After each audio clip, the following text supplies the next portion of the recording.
ہر قسم کے روحانی جسمانی مسائل اور وظائف کے لیے پیر اقبال قریشی چینل کو سبسکرائب کریں۔ قسط لیوم القیامہ فلا تظلم نفس شیئا وإن كان مثقال حبة من خردل أتينا بها وكفى بنا حاسبین۔ صدق اللہ العظیم۔ اگر انسان اس آیت کریمہ کو اپنا وظیفہ بنا لے یا روز پڑھ لے تو اللہ تعالیٰ اس کے لیے دنیا میں ہر کام میں سہولت پیدا کر دے گا، کیونکہ حساب کتاب جو ہوتا ہے انسان عدل مانگتا ہے اللہ سے اور کہتا ہے جی میرے ساتھ انصاف کیا جائے، تو انصاف میں تو انسان پھنس جاتا ہے کیونکہ اس نے کسی نہ کسی کے ساتھ زیادتی کی ہوتی ہے اور کسی نہ کسی کا دل دکھایا ہوتا ہے یا اس کا حق مارا ہوتا ہے، تو اب یہ پکڑ میں آ جاتا ہے اور اکثر پھر پریشانیوں بیماریوں میں الجھ جاتا ہے اور اولاد پر اور گھر میں اور کاروبار پہ اور نوکری پہ بہت غلط اثر پڑتا ہے اس کا۔ تو یہ آیت پڑھنے والا جو ہے اللہ کی پکڑ سے بچا رہے گا اور اس طرح جو ہے معاملات میں الجھے گا نہیں، چونکہ اللہ رب العزت نے یہاں میزان کا ذکر کیا اور میزان قیامت کے دن جو ہے ایک ترازو قائم ہوگا۔ اب وہ ترازو کتنا بڑا ہوگا؟ اب یہ مسند احمد کے اندر حدیث ہے، نبی کریم صلی اللہ علیہ وسلم نے فرمایا کہ اتنا بڑا ترازو ہوگا کہ اس کی چوڑائی اتنی زیادہ ہوگی کہ اگر ساتوں زمین و آسمان بھی اس پہ رکھے جائیں تو ان کا وزن ہو جائے۔ تو اب وہ ترازو ہوگا کتنا بڑا؟ بلکہ سیدہ عائشہ رضی اللہ تعالی عنہا خود سرکار دو عالم صلی اللہ علیہ وسلم سے پوچھنے لگی کہ یا رسول اللہ صلی اللہ علیہ وسلم آپ یہ تو بتائیں، کیا آپ اپنی اولاد کو اور سارے لوگ اپنی اولاد کو وہاں یاد رکھیں گے؟ تو آپ صلی اللہ علیہ وسلم نے فرمایا عائشہ 3 جگہیں ایسی ہوں گی جہاں کوئی کسی کو یاد نہیں کرے گا۔ کہا پہلا جب میزان قائم ہوگا، اس طرح ترکڑی، وہ ترکڑی جو ہے وہ ترازو جو ہے، یہ ہماری عدالتوں کے باہر تو آپ نے ترازو دیکھا ہے رکھا ہوا ہے، بڑی بڑی عدالتوں کے باہر انہوں نے لگایا ہوا میزان، لیکن اندر ظلم ہو رہا ہے اور باہر میزان لٹکایا ہوا ہے۔ ایسا اللہ کے ہاں نہیں ہے۔ ہمارے تھانوں میں، ہمارے کچہریوں میں، ہمارے اداروں میں، ہمارے کسی جگہ عدل نہیں ہے، ظلم سے بھرے ہوئے ہیں، کیسوں کے انبار لگے ہوئے ہیں، قاتل دندناتا پھر رہا ہے، مظلوم جو مقتول کے ورثاء ہیں ان کو انصاف ملتا ہی نہیں۔ لیکن اللہ کی عدالت میں یہ چیز نہیں ہے، وہاں ترازو ایسی ہے کہ جب اس ترازو کے پاس بندہ کھڑا ہوگا نا تو یوں ایسے ایک دم جو ہے اس کے سانس رکا ہوا ہوگا کہ اب پتہ نہیں میرا پلڑا نیچے ہوتا ہے نیکی کا وزنی ہوتا ہے یا گناہ کا وزنی ہوتا ہے۔ اس وقت ایسی کیفیت ہوگی کہ نبی کریم صلی اللہ علیہ وسلم نے فرمایا کہ کوئی کسی کو مڑ کے ہی نہیں دیکھے گا کہ ادھر میرا بھائی کھڑا ہے، بیٹا کھڑا ہے، بیوی کھڑی ہے، ماں کھڑی ہے، باپ کھڑا ہے، کوئی کسی کی پرواہ ہی نہیں کرے گا ایک ترازو کے وقت۔ اور ایک جس وقت نامہ اعمال اس طرح اڑے گا نا اور اللہ کی طرف سے پرچہ اور جو سرٹیفکیٹ ہے وہ اناؤنس ہو جانے کے بعد وہ اڑے گا، وہ بندے کو جو ہے ملے گا کسی کے دائیں ہاتھ میں کسی کے بائیں ہاتھ میں۔ جس کے دائیں ہاتھ میں وہ کہے گا ہا ہا مقرؤ کتابیہ، ہا یعنی وہ خوشی سے ایسے اس کی آوازیں نکلیں گی۔ قرآن اس آواز کا بھی انداز بیان کر رہا ہے۔ قرآن کہتا ہے ہا ہو مقرؤ کتابیہ، ہا ہو یعنی وہ خوشی سے کہے گا یہ دیکھو میرا نامہ اعمال، انی ظننت انی ملاق حسابیہ، میرا یقین تھا کہ مجھ سے حساب ہوگا۔ اب آپ کیوں بیٹھے ہوئے ہیں؟ روزہ رکھا ہے، کیوں آپ جو ہے حج کرتے ہیں، کیوں آپ نمازیں پڑھتے ہیں، کیوں آپ مشقت حلال حرام کی تمیز کو سمجھتے ہیں کہ آپ کا یقین ہے کہ ہمارا حساب ہوگا۔ انی ظننت انی ملاق حسابیہ، تو جب یہ یوں کہے گا نا حشر میں تو ایک دم عرش سے آواز آئے گی فہو فی عیشۃ راضیہ فی جنت عالیہ قطوفها دانیہ کلوا واشربوا ہنیٰ بما اسلفتم فی الایام الخالیہ، کہ آپ موج کرو، عیش کرو، اب کوئی مشقت نہیں تم پہ، نہ نماز کی، نہ روزے کی، نہ حج کی، نہ کوئی ذکر کی، نہ سجدوں کی، اب تم مہمان بن کے موج کرو، کھاؤ پیو اور ہمیشہ جنت میں رہو۔ اب یہ اللہ اسے کہے گا۔ اس وقت جب نامہ اعمال اڑے گا نا، جس کے دائیں ہاتھ میں ہوگا تو یہ کرے گا، جس کے بائیں ہاتھ میں ہوگا تو اس کو پیچھے سے یوں پکڑایا جائے گا، وہ انگوٹھا اپنا چبانا شروع کرے گا یوں، یہاں تک کہ پورا بازو کھا جائے گا، اسے پتہ ہی نہیں چلے گا تکلیف شدت کی وجہ سے، تو اس وقت بھی کوئی کسی کی پرواہ نہیں کرے گا۔ تیسرا، جب پل صراط سے لوگ گزریں گے، کئی نیچے تہ میں چلے جائیں گے دوزخ کی، کئی پار کر جائیں گے، اس وقت ہر بندہ ڈرے گا کہ پتہ نہیں میں کراس کر سکوں گا یا نہیں۔ اس وقت بندہ نہ دائیں دیکھے گا نہ بائیں دیکھے گا، اسے کسی کی پرواہ نہیں ہوگی، بس ہوگا کہ میں چلا جاؤں کسی طرح یہاں سے۔ تو اس کو اللہ رب العزت یہاں بیان کرتے ہیں وَنَزَعُ الْمَوَازِينَ الْقِسْطَ، اس دن ترازو عدل کی قائم ہوگی۔ عدل، اللہ پہلے کہہ رہا ہے عدل اللہ کے ہاں ہے، اللہ کے ہاں ظلم نہیں ہے۔ یہ نہیں ہے کہ کوئی آدمی جو ہے وہ غلطی تھوڑی کر رہا ہے اور اس کو سزا زیادہ مل رہی ہے۔ اللہ کہتے ہیں لیوم القیامہ، قیامت کے دن، فلا تظلم، کوئی ظلم نہیں ہوگا، نفس شیئا، کسی آدمی پہ، کسی آدمی نہیں، کسی نفس پہ، چاہے وہ جانور ہی کیوں نہ ہو، کچھ بھی۔ وَإِنْ كَانَ مِثْقَالَ حَبَّةٍ، اور جس نے ذرہ برابر بھی، رائی کے دانے کے برابر بھی کوئی کام کیا ہوگا، مِنْ خَرْدَلٍ أَتَيْنَا بِهَا، تو ہم اسے لے آئیں گے، چھوٹا سا ذرہ بھی ہم اسے لے آئیں گے۔ بلکہ حضرت لقمان نے اپنے بیٹے کو وصیت کی تھی کہ میرے بیٹے مثقال حبہ، تو ایک ذرہ برابر بھی جو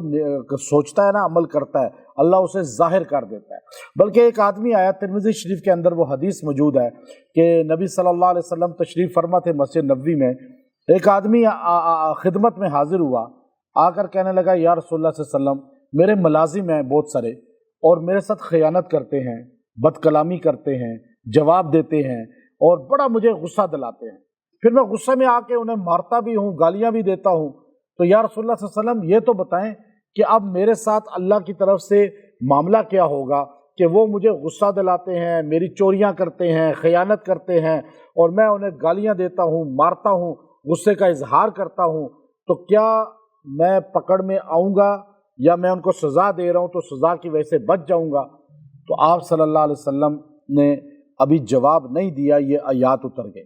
یہی جملے وَنَزَعُ الْمَوَازِينَ الْقِسْطَ لِيَوْمِ الْقِيَامَةِ۔ تو آپ علیہ السلام نے فرمایا کہ سن لے،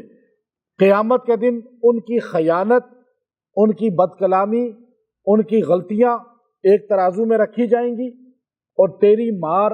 اور تیرا گالیاں دینا بھی ایک ترازو میں رکھا جائے گا۔ اگر تیرا مارنا ان سے زیادہ ہو گیا تو تجھے پکڑا جائے گا، اور اگر تیرا مارنا اور گالیاں دینا کم ہوا اور ان کی خیانت زیادہ ہوئی تو تجھے چھوڑ دیا جائے گا، ان کو پکڑا جائے گا۔ اب وہ آدمی رسول اللہ صلی اللہ علیہ وسلم کے زمانے کا تھا، تو وہ سائڈ پہ چلا گیا اور بیٹھ کر زور زور سے رونے لگا، کہنے لگا میں تو جو ہے، کیونکہ اگلا جملہ اللہ نے بڑا سخت بولا جو ابھی میں آپ کو بتا رہا ہوں، وَقَفَا بِنَا حَاسِبِينَ، یہ جملہ اسے رلا دیا۔ وہ کہنے لگا، اللہ کہتے ہیں وَقَفَا، اور میں کافی ہوں، بِنَا حَاسِبِينَ، ان کا حساب لینے کے لیے۔ اب جس کا حساب اللہ لے، اب مجھے بتائیں کہ جس کیس کو وزیر اعلیٰ خود نوٹس لے لے، وزیر اعظم، اچھا اسٹیٹ جس کیس کو خود نوٹس لے کے کرے، اس کیس کو دائر کر دے، اس میں ضمانت ہی نہیں ہوتی۔ ابھی ایسے ایسے لوگ بیچارے 20-20 سال سے جیلوں میں ہیں، کیونکہ اسٹیٹ اس کی سامنے جو کیس کرنے والی ہے۔ تو آپ سوچئے، جس کا نوٹس خود اسٹیٹ لے لے، وزیر اعلیٰ لے لے، وزیر اعظم لے لے، اس کی آج بھی یہ حال ہے، اور جس کا اللہ خود حساب لے وہ کیسے چھوٹ سکتا ہے؟ تو وہ صحابی رونے لگے، کہنے لگے اس سے بہتر یہ ہے کہ میں ان کو آزاد ہی کر دوں۔ اس نے سارے نوکر آزاد کر دیے، غلام تھے اس زمانے کے۔ تو اب یہ دیکھیے کہ وَقَفَا بِنَا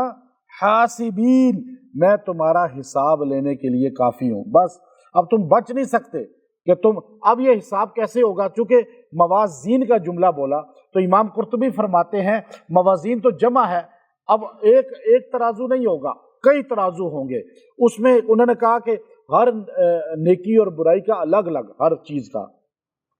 گانے سننے والے کا، ذکر کرنے والے کا الگ ترازو، حج کرنے والے کا الگ، حج نہ کرنے والے کا، روزہ نہ رکھنے والے کا الگ الگ ترازو کا۔ یہ موازین اس لیے کہا، بعض نے کہا نہیں،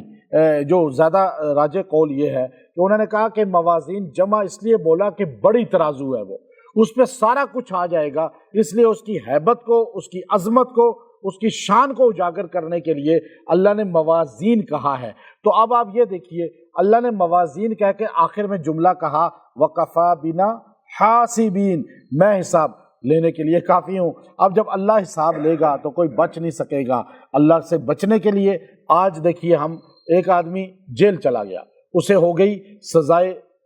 موت کا آرڈر ہوا۔ اب وہ سزائے موت کا آرڈر ہوا تو اس نے جو راتوں کو تہجد پڑھنی شروع کر دی، جیلوں میں ویسے ہی لوگ تہجد پڑھتے ہیں اور وہ ان کا کام ہی یہی ہوتا ہے کہ اکثر وہاں پر پڑھتے رہتے ہیں۔ تو اب وہ تہجد پڑھ رہا تو اللہ سے، یا اللہ تجھے پتہ، اسے قتل نہیں کیا تھا، قتل کیا نہیں تھا اس نے، لیکن کہتا اللہ تجھے پتہ ہے میں نے قتل نہیں کیا، تو مجھ پہ عدل کر دے، عدل کر دے۔ اچھا، ساتھ ایک اور قیدی تھا، اس کو سزائے موت تھی اور اس نے قتل کیا تھا۔ اب وہ اللہ سے رو رو کے کہتا اللہ معاف کر دے، معاف کر دے، بڑا میں نے گناہ کیا ہے، ظلم کیا ہے، تو حساب لینے والا ہے لیکن مجھے آسانی فرما۔ یہ قتل نہیں کیا تھا تو اکڑ کے کہتا تھا اللہ عدل کر، اور جس نے قتل کیا تھا وہ رو کے کہتا تھا اللہ معاف کر دے، معاف کر دے۔ اب ہم لوگ بھی یہی کرتے ہیں نا، اب ہم جو او جی ہم نے کیا کیا ہے، بس اللہ سے یوں دعا کر رہے ہیں، اکڑ کے ایسے دعا کر رہے ہوتے ہیں لوگ، یہ اکڑ ہے۔ دعا کرنے کے لیے جھک جائیں اللہ کے سامنے۔ اب یہ آسمان کو دیکھنا ضروری نہیں ہے، وہ تو کبھی کبھار نظر پڑ جائے۔ اب کیا ہوا، اللہ نے دونوں کے ساتھ معاملہ کیا۔ جو سزائے موت ریئل قتل والا تھا، اس کے قاتل کے ورثاء نے اسے معاف کر دیا اور یہ پھانسی سے بچ گیا، اور یہ جو قتل نہیں کیا تھا اس کو سزائے موت کا آرڈر برقرار رہا اور اسے پھانسی پہ لٹکانے کے لیے اگلے دن لے گئے۔ اب جب لے جانے والے اگلی رات، اس نے پہلی رات کو خواب میں دیکھا تو دیکھا فرشتے، تو اس نے کہا کہ دیکھو جی عدل تو نہیں ہوا میرے ساتھ، آپ کہتے تھے عدل اللہ کرتا ہے، تو انہوں نے اس کو بتایا کہ تو نے عدل مانگا تھا، معافی نہیں مانگی تھی، اور تو نے بھی کئی پرندے، کئی جانور، کئی چونٹیاں اپنے پیروں تھلے ماری ہیں، تو بتا کیا وہ زیرو نہیں تھے؟ کیا وہ مخلوق نہیں تھی جو تو نے ماری؟ اللہ کے نزدیک تو تو بھی زی روح ہے اور چونٹی بھی زی روح ہے، اور چونٹی کو کچل دیا یا اور چیزوں کو مار دیا، تو اللہ سے کبھی عدل نہ مانگے بلکہ اللہ سے رحم مانگے۔ اب یہاں اللہ سے ہم جو روزانہ رحم مانگیں گے نا، تو یہ اللہ کا جملہ وَقَفَا بِنَا حَاسِبِينَ، یہ 147 آیت ہے سورہ انبیاء کی، جو اس کو روزانہ اتنے جملے کو 11 بار پڑھے گا، اللہ تعالیٰ اس دن اس پہ رحم کرے گا، اس کو پکڑ نہیں کرے گا کسی غلطی کی وجہ سے۔ وَقَفَا بِنَا حَاسِبِينَ۔ اچھا، آپ پکڑ میں آ گئے ہیں، کسی آزمائش میں آ گئے ہیں، اور اب آپ چاہتے ہیں کہ میں اس سے نکلوں، یا کوئی غلطی آپ سے ہو گئی اور آپ ڈر رہے ہیں کہ مجھ پہ پکڑ نہ آ جائے، کیونکہ کوئی مجھ پہ اس کا عطاب نہ آ جائے، عذاب نہ آ جائے، تو آپ اس کو 313 بار پڑھ کے 11 دن دعا کریں اور اللہ سے رو کے دعا کریں۔ آپ کا یقین ہے، آپ تب بھی پڑھ رہے ہیں کہ اللہ سے بڑا حساب لینے والا کوئی نہیں۔ جس کے دل میں اللہ کا خوف ہوگا وہ ہر رشتے میں بہترین ہوگا۔ آج رشتہ دیکھا جاتا ہے لڑکی لڑکے کو تو اس کو پیسہ دیکھتے ہیں، آپ دیکھیں اللہ کا خوف والا ہے یا نہیں، پھر رشتہ چلائے گا۔ کاروبار میں آپ دیکھیں، کسی بھی چیز میں آپ دیکھیں تو وَقَفَا بِنَا حَاسِبِينَ اس کو اپنا وظیفہ بنائیں۔ وَآخِرُ دَعْوَانَا أَنِ الْحَمْدُ لِلَّهِ رَبِّ الْعَالَمِينَ۔